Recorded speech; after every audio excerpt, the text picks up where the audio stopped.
Hello, कैसे हो मेरे प्यारे बच्चों? बढ़िया होगे, मस्त होगे। तो आज हम लोग बेटा ना कक्षा 12 की एक और महत्वपूर्ण रिएक्शन जिसे उल्फ किस्नर अपचयन क्रिया कहते हैं उसके बारे में अध्ययन करेंगे। और इसके पहले वाले पार्ट में बेटा ना हम लोगों ने क्लीमेंसन अपचयन पढ़ा था।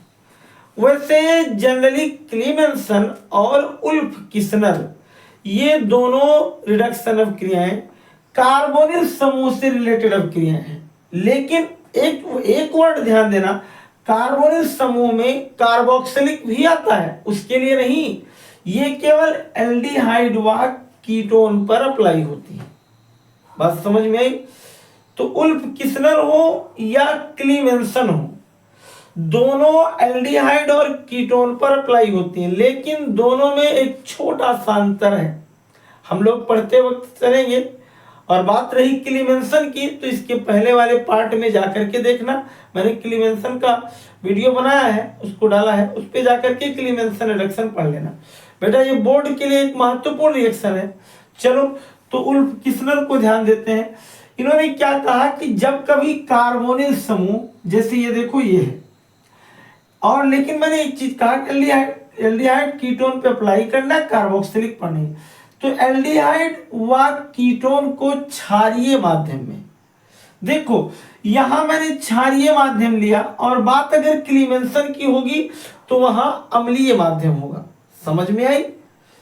दूसरी चीज, क्षारीय माध्यम में एथिलीन ग्लाइकाल, एथिलीन ग्लाइकाल यह एक क्या है, यह एक विलायक के रूप में इस्तेमाल किया जाता है की उपस्थिति में हाइड्राजीन, हाइड्राजीन ये जो तुम्हारा है ये है, और क्लीमेंसन में NH2 यानी हाइड्राजीन की जगह पर बेटा ZnHG अप्लाई किया जाता है, अमलगम होता है, जिंक अमलगम से क्रिया कराने पर क्या प्राप्त होता है? एल्केन प्राप्त होता है। फिर से सुन लो कि एल्डिहाइड व कीटोन को क्षारीय माध्यम में एथिलीन ग्लाइकाल की विलायक की उपस्थिति में हाइड्राजीन से क्रिया कराने पर एल्केन बनता है, या जनरली अपचयन क्रिया है जो केवल एल्डिहाइड व कीटोन के लिए लगाई जाती है। समझ में बात आई? अगर आई हो भैया तो कमेंट बॉक्स में लिख दिया करो, सर आई है, नहीं आई है, क्या आई है। हाँ चलो, ये अपना क्या हो गया बेटा, ये होगी कार्बोनिल की एल्डिहाइड या कीटोन। अगर हम लोग ना NH2 से क्रिया कराते हैं तो इसमें पूर्ण अपचयन होता है, कंप्लीटली रिडक्शन होता है, और ये O जो है ना अपना निकल जाता है और बन जाता है, उस O की जगह आ जाता है H2।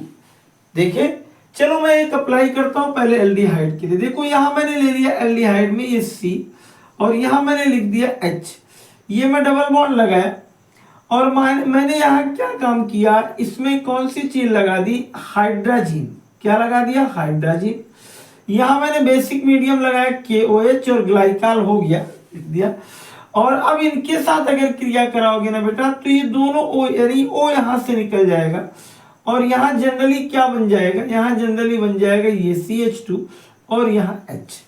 देखो ये एल्केन अपना हो गया। इसे तुम लोग लिख सकते हो क्या, इसे CH3, और इसको इसके साथ कर दोगे भी CH3, जिसे तुम कह सकते हो C2H6, एथेन बन गया, प्लस जल बाहर होगा। एक दूसरी चीज, ये तो तुम्हारी किसके लिए थी? ये एल्डिहाइड के लिए थी। एक कीटोन के लिए भी लगाओ, ये कीटोन के लिए देखो ये बेटा, ये CH3, यहां भी CH3, ये डबल बॉन्ड O हो गया। अगर मैं इसको भी हाइड्रोजन के साथ क्रिया कराता हूं NH2 के साथ बेसिक मीडियम में, तो यहां भी एक कंप्लीटली रिडक्शन होता है, ये O बाहर निकल जाता है, और क्या बन जाता है? ये देखो कितना अच्छा प्यारा सा सुंदर सा नन्हा सा क्या बन गया? CH2। देखो बेटा था तो ये पहले एसीटोन, और अब बन गया प्रोपेन, और जल अपना बाहर हो जाएगा। देखे तो मैंने चाहे एल्डिहाइड के लिए लगाया और चाहे कीटोन के लिए, इन दोनों पर लगा करके मैंने क्या बनाया? एल्केन। क्या बनाया? एल्केन। तो इसका स्क्रीनशॉट ले लो, उसके बाद मैं तुम्हें इसकी मैकेनिज्म समझाऊं। तो बेटा अब हम लोग ना इसकी देखेंगे मैकेनिज्म। एक चीज जान लो ना कि जब तक मैकेनिज्म नहीं समझ में आती तब तक कोई रिएक्शन कैसे हुआ है इसके बारे में हम लोग कुछ कह नहीं सकते, इसलिए लास्ट मैकेनिज्म तक तो जरूर देखा करो। बात समझ में? और अगर समझ में आए तो कमेंट बॉक्स में यस या नो जरूर लिख दिया करो। चलो तो सबसे पहले ये अपने पास क्या हो गया, ये अपने पास हो गया बेटा एक एल्डिहाइडिक समूह। मैं मैकेनिज्म की कहानी अभी शुरू करूंगा, तब तक तुम लोग सोच समझ लेना। ये अपने पास हो गया O। देखो ये अपना है एल्डिहाइड। मैंने कहा क्या कि एल्डिहाइड हो या कीटोन हो कोई दिक्कत नहीं। देखो सबसे पहले बेटा यहां लगा देना तुम हाइड्रोजन। हाइड्रोजन में सूत्र होता है NH2 लेकिन मेरा मन कह रहा है H2 इधर लगा दो, फिर N और फिर N और फिर H2। अरे भाई है तो वही है ना, कोई दिक्कत थोड़ी है। और देखो सबसे पहले तुम इन दोनों को क्रिया करके बाहर निकाल देते हो। देखो पिछले दिनों मैंने हाइड्रोजन से हाइड्रोजन बनाना बताया था।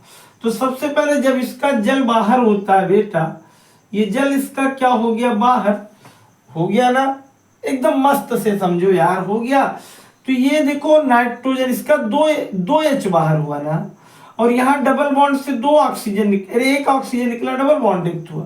तो ये नाइट्रोजन इसके साथ जुड़ेगा तो क्या बन जाएगा, इधर देखो CH3, ये C, यहाँ H और यहाँ डबल बॉन्ड, यहाँ N और फिर यहाँ N और यहाँ H2। इतने तक किसी को कोई दिक्कत है? दिक्कत? चलो एक काम ये मैं फिर इसको यहां से लिखता हूं मैकेनिज्म में उस तरीके से नहीं, एक स्टेप टू स्टेप ये यहीं से लिख दो। देखो एक काम हम लोग करें, अगर मैं इस मीडियम में ले आऊं, प्रेजेंट कर दूं एक KOH, भैया मेरे जो टहल रहे थे वे आ गए। तुम्हें ये मालूम है कि KOH अपने OH को बाहर करेंगे तो निगेटिव चार्ज होता है।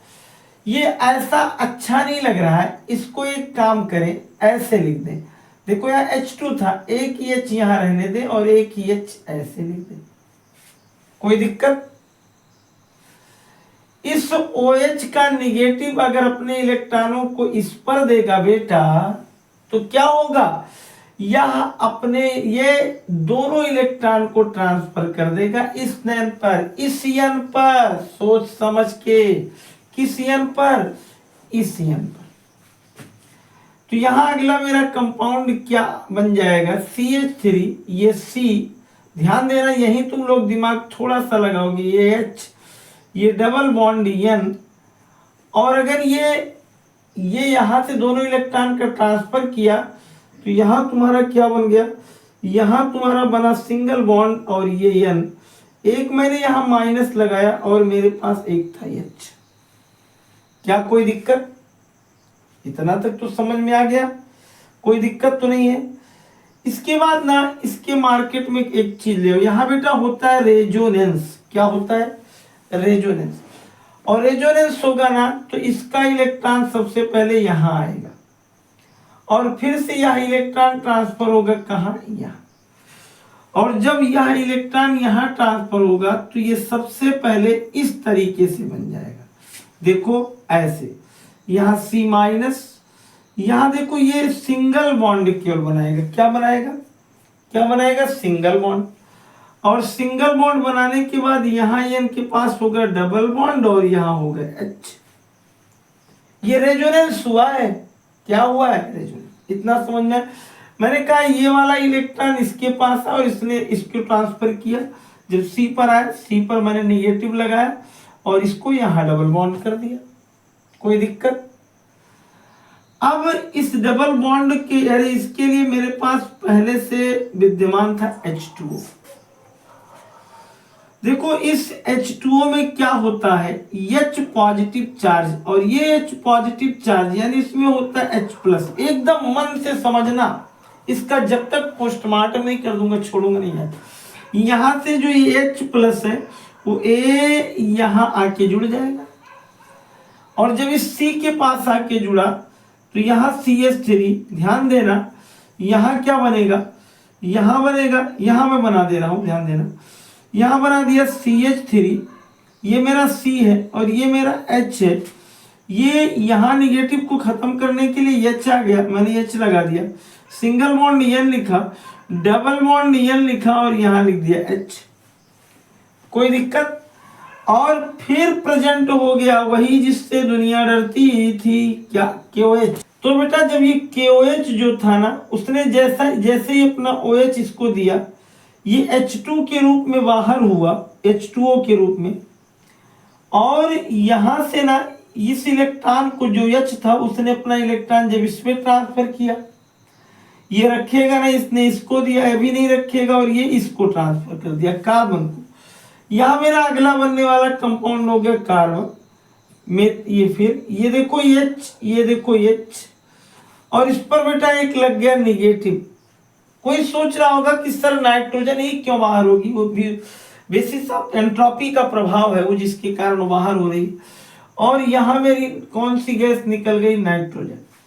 फिर बेटा इसका कर देंगे जल अपघटन। क्या कर देंगे, जल अपघटन। वहां से लाएंगे H+ और इसके साथ जोड़ देंगे, जो बन जाएगा क्या, CH3।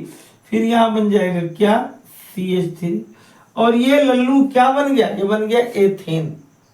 तो इस तरीके से मैंने उल्फ किस्नर रिएक्शन का क्या देखा, मैकेनिज्म। तो अगर समझ में आया हो तो चैनल को लाइक करो और सब